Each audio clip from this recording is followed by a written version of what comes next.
All right, so hi, beautiful people. If you are joining me for the first time, my name is Celeste. I'm a therapist from Boston, and I've been coming on I've been coming on live at 8 p.m. Eastern Standard Time. Hey, Missy. Hey, Bruce. I've been coming on 8 p.m. Eastern Standard Time to kind of talk to people. I started just coming on just to talk to people and offer encouragement. And then I said, you know what, let me talk to some other people and have them on so that they can talk to my people and just kind of offer some encouragement. And there's so many different areas of our lives that has been broken down recently. And so I just really wanted to let people know that like it's okay to say I'm not okay, and to offer some direction if they're struggling with direction. So before we get started, so you guys know every night we have a special guest. And so we have a special guest tonight. But before we get started, first, hi. And then I wanted to show this text crisis line. So I know that some people are listening to me in different parts of the country, of the world. But here in America, we have this text hotline, 741-741. And you do not have to be suicidal to contact the number. This is something where if you're struggling, I know a lot of people are alone, with their thoughts, and that can be hard. And so I want people to kind of reach out for support. And so, like, even if it's not this text hotline, if you're listening to me out of the country, definitely look at your local state government website and kind of see what they have to say. Also, I encourage people to stay informed with the CDC website as well. A lot of times the news can be very, very overwhelming, and it does something to your spirit when you constantly are hearing the negative news, and a lot of times we are continuing to repeat the cycle and reposting. And so it kind of becomes like this addictive state, right? Hey, Gary, Missy says, my anxiety has been getting the best of me. I had to call EAP. Yes. And so EAP, for people that are working and have a job, a lot of times there's EAP services, which your employee pays for. Actually, it's a free service for people. And a lot of people don't realize they have it, where you can get free counseling. There's different things. There's financial advice. There's a lot of different things that EAP offers. So that's really good that you did that. And so, like, with the anxiety is something that can start off very small and then kind of continue to grow, depending on what we're doing about it. And so I feel like we end up feeding the anxiety and allowing it to grow when we kind of continue to watch the news or continue to stay isolated and not reaching out for support. And I understand that the support that may have been available to you in the past is going to look a lot different. So it looks a lot different. I always say, like, it's okay to mourn the loss of the life that you had, and that's okay. And so I do want people to do that, but I also want people to kind of look at where they are and create a plan on a direction that they want to go. So that's important. So one of the areas that helps us a lot, for me personally, is like spiritual growth. I think that's important. And I know for a lot of people that has looked different lately, the way that we kind of do church or do, the meeting people in the same congregation, the same building. I think that can be a very powerful experience, even though, a lot of people think the building is the church, but actually people are the church. And so there's a powerful experience, I think, when you're around another person in the same space. I think that's very powerful. Unfortunately, that's not available for us, and that's very sad, And I know a lot of people are struggling with that. So I have a special guest who I'm going to introduce. I'm going to let her introduce herself to you. Her name is Mona Thompson, and I'm going to add her to the stream. Hello, how are you? I'm doing great. It's great to be on with you on just so many important topics that you've been sharing, especially since the pandemic and a lot of us being quarantined and not being able to fellowship with others. And I think, like you said, all of our lives have been disrupted, and we are all living different lives right now. Mm-hmm. We are. And can you tell people a little bit about you before I kind of ask you about helping my audience a little bit about what you do? I think that would be helpful for them, for people that are meeting you for the first time. Sure.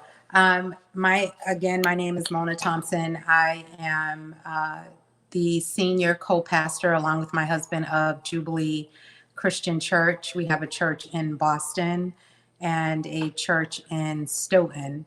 I'm also one of the Eastern Regional Commissioners for Women and Girls. I definitely advocate for women and girls, helping to pass laws and just helping women to be empowered and helping girls with self-esteem. I'm an author of 3 children's books and 2 devotionals. And I also host 2 conferences for women annually. And I'm the founder of R.I.S.E Girls program, Reaching Into Self-Esteem, for young girls ages 6 through 14. Yes. And so she wears a lot of hats, right? Mm-hmm. It's fair to say you wear a lot of hats. And then all of her information too is on her website, which is streaming below. So, the books, everything that she does, you can find everything kind of in one spot on her website. So one of the things that I think people have been struggling with is this idea of having church on the computer. Yes. I'm curious about what it looks like on your end as the behind scenes person having to facilitate this process. It was kind of rushed. It felt like one minute it was 500 people, 250. Now we're talking 6 feet. So there was a lot of drastic changes that kind of hit us as, community hard. But then I know on the back end for people that are delivering these messages, it had to have hit you guys as hard as well. Yes. So, I mean, as with any, whether it's business or whether it's church, we had to move very quickly because we heard that we were going into a quarantine. And so literally we had church on Sunday as we know it, like 3 weeks ago. And then we had to do church live stream. The first Sunday we were able to just do it live stream because you could have up to 50 people in the building. Mm-hmm. In order to do live stream, we needed at least 45 people, cameras and the singers, the band. Mm-hmm. But as soon as the quarantine went down to, or the order went down to 25, we had to then really switch gears and pre-record at least 6 messages because we didn't know. And thank God we did that because then it went down to 10. Mm-hmm. And it affected, like there were funerals that were scheduled that now those funerals, people had to literally walk in and walk out to have a funeral because you had to stay in compliance with what was coming down from the government. So we filmed, pre-recorded several messages, and then our entire team had to, as you said, we are the church. So the building did not stop us from being the church. We immediately, even though we have around 7,000 members, from our staff to our pastors to our deacons to ministry leaders, we all started calling our members to check on them to make sure that they were okay. We live streamed on Facebook, on Instagram, on YouTube. And so all of us were hosting watch parties and communicating with the people that would come into our watch party. Mm-hmm. And really giving an experience.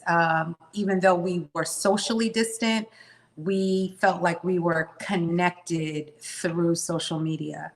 And then my husband and I started going on Facebook Live every night at 7 o'clock and just showing the human side, and just giving people an opportunity just to laugh and not think about, Corona. And as you said, just all of the, all of the news can be overwhelming. Mm-hmm. And so we felt like, yes, we're offering the spiritual message, we're offering, a service, a word of inspiration to kind of carry people through, but then we also wanted to offer laughter.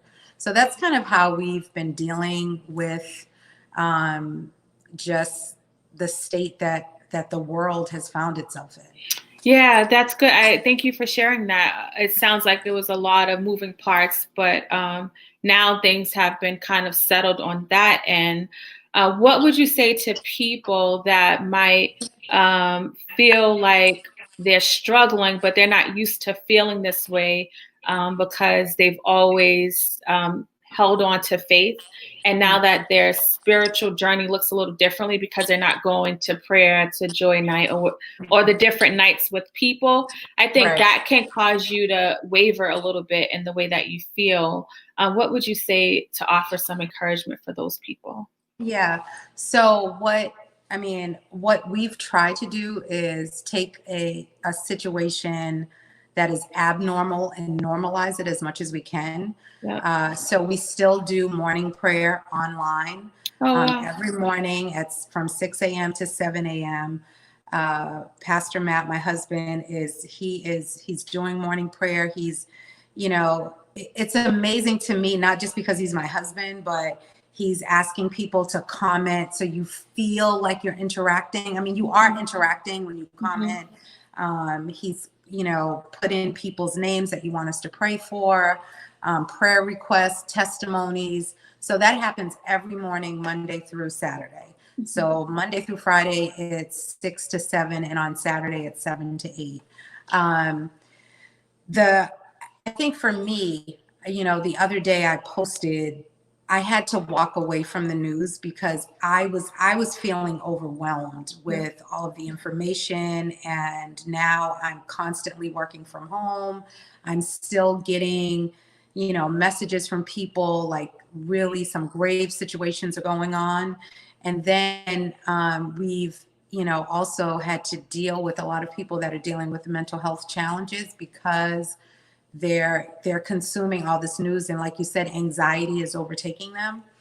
So for me, I think, Psalm 42 is probably one of the best psalms in this particular situation that we find ourselves in, because I love how in the psalm David talks to his spirit man, and we see the human side of a man that has just gone through so many things.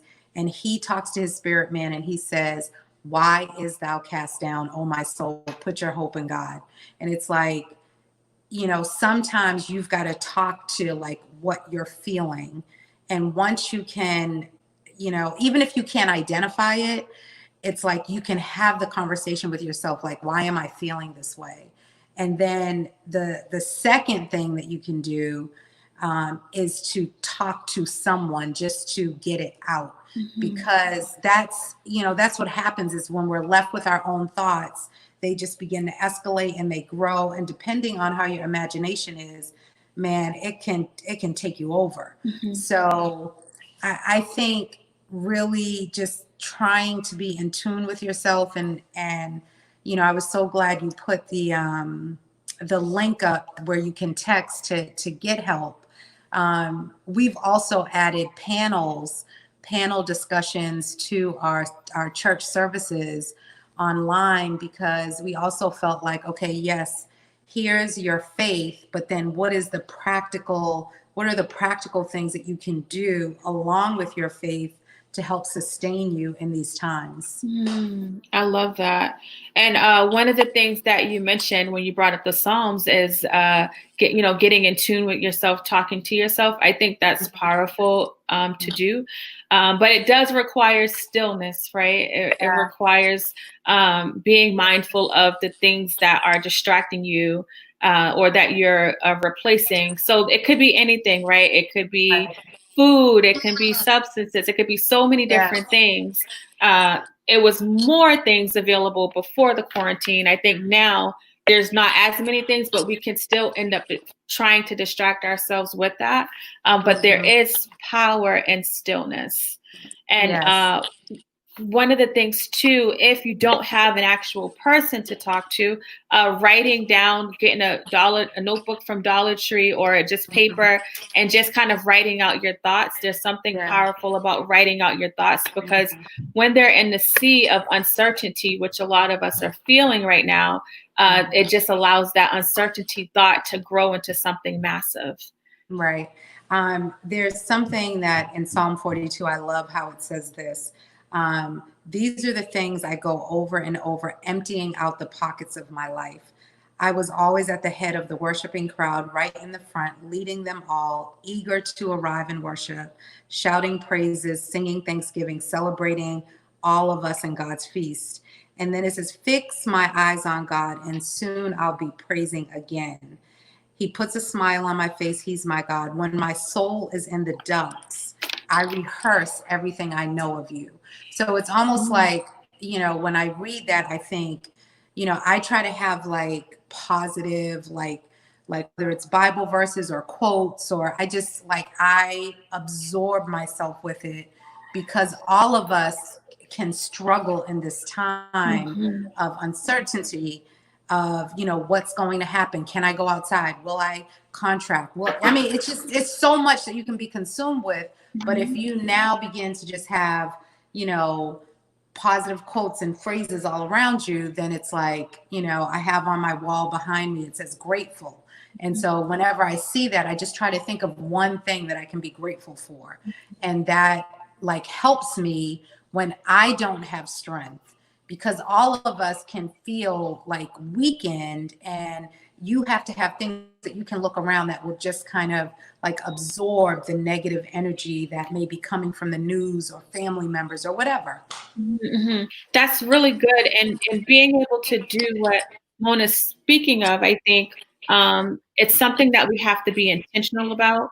Even if we're feeling good in the moment, I think it's powerful to just kind of surround ourselves in the atmosphere of the environment that we want to create, even if we're not feeling it. Because even though you have grateful behind you, there's some times where you're struggling, right? But you can still look at that, and I feel like you're feeding your spirit. Not creating that environment, I feel like we end up feeding the fear. And that's the one thing that we don't realize we're doing unintentionally. Nobody says let me feed my fear. Nobody intentionally says that. But if we're not mindful on how can I feed my spirit, we're going to feed the fear. Right. And I think sometimes when, especially those of us that are, walking in faith, sometimes it's almost like people walking in faith can forget. No, sometimes you can struggle with things and it's okay. The other day, like I said, when I posted and I was like, guys, it was a tough day for me because I heard about 2 people passing away. I heard another story of someone in the hospital, and I was feeling down, and I had to just go quiet myself. And then I had to take a deep breath and say, okay, how are you feeling? What got you here? And how, think of some good things, because these thoughts are starting to overtake you.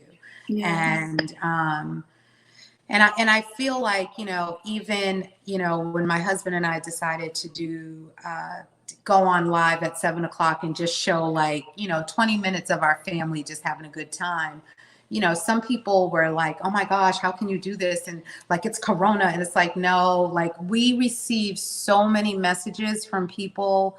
Just yesterday, I received a message from a woman who is bipolar, and she, thanked me for just showing a side of our family so that she could just have some laughter, because she's by herself. And so sometimes we forget, it's okay to be human. It's okay to show a human side, and not to always be get your Bible out and I'm going to slap oil on you. And yes, that's fine. But, we're in a season where we need to laugh a little more. We need to, everyone we're all at the same playing field right now. Everyone's quarantined. Mm-hmm. So, I mean, there are some people that are essential that can work. And then there are those of us that are now, our lives are completely different. We're either working from home or we were laid off, and you don't know who's by themselves. Another woman wrote me, and she had to self-quarantine so that she wouldn't infect her grandmother. I mean, there's so many challenges going on. And so we've got to find some, there's a book called Splashes of Joy in the Cesspool of Life. And I think that when you said it, you said sometimes when you get up, you have a little bit more energy, you have a little bit more joy. And those moments, if you can tap into that, and even if you could just write, I feel great, and you just put it on a room that you're going to be in, so that when you're not feeling great, you can look at it and just be like, when I woke up yesterday, I was feeling great. I want to feel that way again. Yeah. So, yeah. And I think doing that reminds you that you won't always feel that way, because in the moments of despair, it does feel like you're always going to feel that way. But when I have those moments, I remind myself that the rainbow comes after the rain, right? Yeah. And during the rain, it's hard to remember that because you're struggling.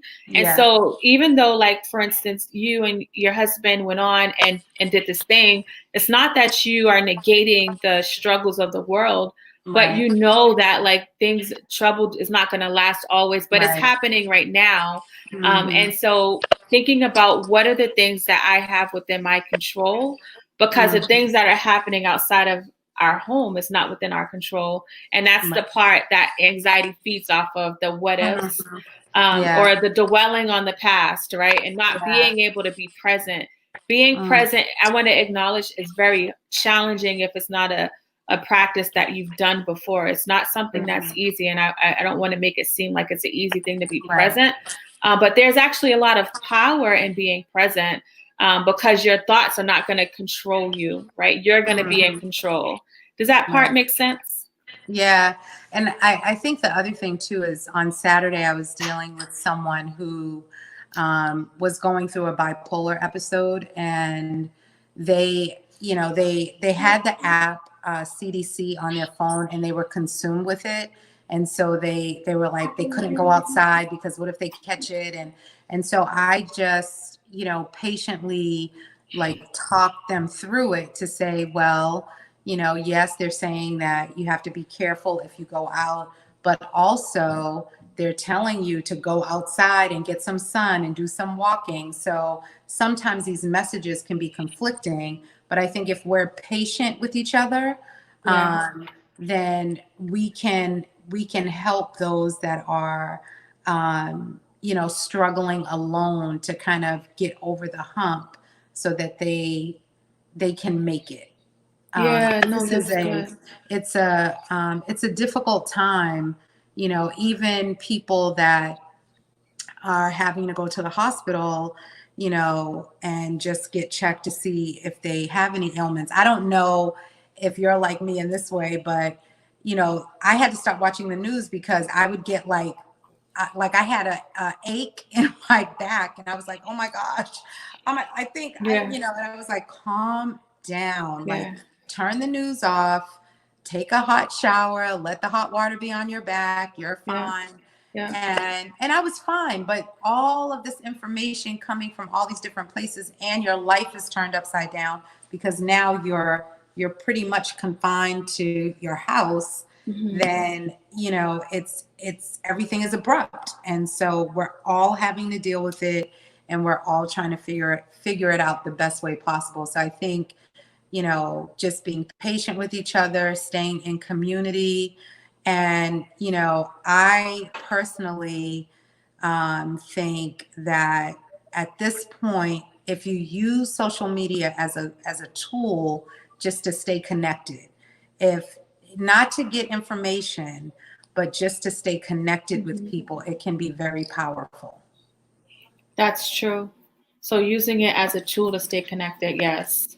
And even those people that are alone, just checking in with someone saying, hey, I just, maybe I'm sad today, but I want you to know I'm okay, or just offering something so that, we know that those people that we know and love, and even if you just know someone as an acquaintance, just checking in to make sure they're okay. That's good. I love that. What are some like takeaways you want to give to people? Because we covered a lot. If you just are joining us, I'm with Mona Thompson, and she touched on a lot of different things. This is going to be available on the podcast. So if you follow my podcast, you'll get this episode, or you can watch the replay. But I do want you to leave us with some takeaways for people that might find themselves feeling what you're saying. Maybe they've heard it for the first time. And sometimes when it comes from somebody that's faith-based, your transparency is amazing to me, because I grew up in a time in church where that never was the case. I never heard nobody say mental health was real. So to have you be so transparent and talk about mental health is a real thing that people are struggling with, and that you're struggling. I think Pastor struggled. Yeah. So I'm grateful for you, but I would like for you to leave some encouraging words. Yeah. So I think my biggest thing that I would want to say as a takeaway for those that are listening is that it's okay to feel what you feel. Like, once you acknowledge what you feel, then you have power in that. So if you're sad and say, I'm sad, but I don't want to stay sad, that's the best thing that you can do. And again, Psalm 42 for me is one of the best emotional psalms that there is, because David talks to his spirit man and he says, why are you cast down? And so I remember the first time reading that thinking, wow, that's amazing that's in the Bible. And so acknowledging, once you acknowledge it, then just, even if you're struggling to have belief that it'll be better, I think Celeste said it the best. Take out a piece of paper and just you can write where you are, but write where you want to be. Yes. So you acknowledge it, and then you believe that it will be better, because it will be better. And then you confess it. You confess where you want to be. So you say, if you acknowledge, you know what, I'm sad, I am a little fearful, what is going on in this world? We've never had this happen before. So it's a little scary. I'm scared, but I believe this is going to get better. They're looking for a cure. We're quarantined so that it can stop. We can stop spreading it. And then we just confess, I have a future. I have a hope, and I'm going to live. My family's going to live. I'm not going to get stuck on where I am, but I'm believing and I'm confessing that it'll be better. So for me, it's just the ABCs. Acknowledge where you are, believe it's going to get better, and then confess it. And thank you for that. That's really powerful. The but part, you see how it's like, yes, it's hard, but, and so I think we get stuck in just the fact that it's hard. And the but, you're adding the power too. And there's no evidence that says it's never going to get better. But for some reason, we hold on to that negative thought process. So that's so powerful. That's tools I give my clients all the time. It's just kind of completing that sentence. Let's not get stuck there. So that's so good. So good. Tell people how they can reach you if they want to follow you. It sounds like your website, right? Yep. So my website is QueenBMona.com. I'm on Instagram, QueenBMona, and I'm on Facebook, QueenBMona. Oh, so that's QueenBMona across the board. I tried to make it easy. Yes, you did. I appreciate that. Thank you so much for your time and your wisdom and everything that you've said to my audience. I know, somebody's gonna find some power in the things that you said. So I'm so grateful for you. Thank you. Thank you, and thank you for the work that you do. and for the community. It's an amazing work, and your consistency is very much appreciated. Thank you. All right. Bye, Mona. Bye. Thank you.